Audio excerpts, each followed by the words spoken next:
মহান বিজয় দিবস উপলক্ষে জাতির সন্তানদের শ্রদ্ধা জানাতে প্রস্তুত করা হয়েছে সাভারের জাতীয় স্মৃতিসৌধ।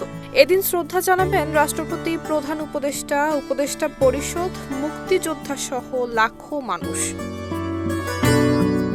স্মৃতিসৌধ প্রাঙ্গণে সম্পূর্ণ করা হয়েছে রং তুলির কাজ, সাজানো হয়েছে লাল সবুজ গাছের পাতা এবং ফুলের আভায়।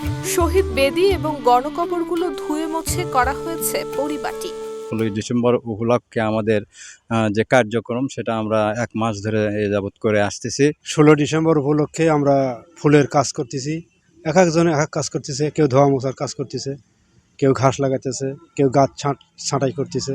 স্মৃতিসৌধের যত লেখা সবগুলো আমি করি, এই হাতের লেখা যতগুলো আছে সবগুলো আমি করি এবং এই 40-45 বছর ধরে আমি করতেছি।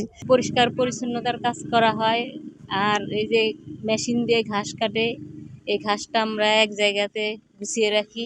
এই টবে রং দিতেছি, ফুল গাছ লাগাই, বিভিন্ন ধরনের কাজ করি আমরা 16 ডিসেম্বর উপলক্ষে। মাননীয় প্রধান উপদেষ্টা পুষ্পবিধিতে ফুল দিবেন, মাননীয় প্রেসিডেন্ট সাহেব পুষ্পবিধিতে ফুল দিবেন। সাভার জাতীয় স্মৃতিসৌধে আমরা কাজ করে খুব আনন্দ ভোগ করি। স্মৃতিসৌধ, লেক সংস্কার, আলোকসজ্জা সহ সকল কাজ সম্পূর্ণ করেছে গণপূর্ত বিভাগ। গত 6 নভেম্বর থেকে ধারাবাহিকভাবে শতাধিক শ্রমিক দ্বারা স্মৃতিসৌধ ধুয়ে মুছে পরিষ্কার, পরিপাটিকরণ, ফুল গাছ রোপণ, সিসি ক্যামেরা স্থাপন, লেক সংস্কারকরণ কাজ সম্পন্ন হয়েছে। বর্তমানে স্মৃতিসৌধে বীর শহীদদের প্রতি শ্রদ্ধা নিবেদনের জন্য প্রস্তুত রয়েছে।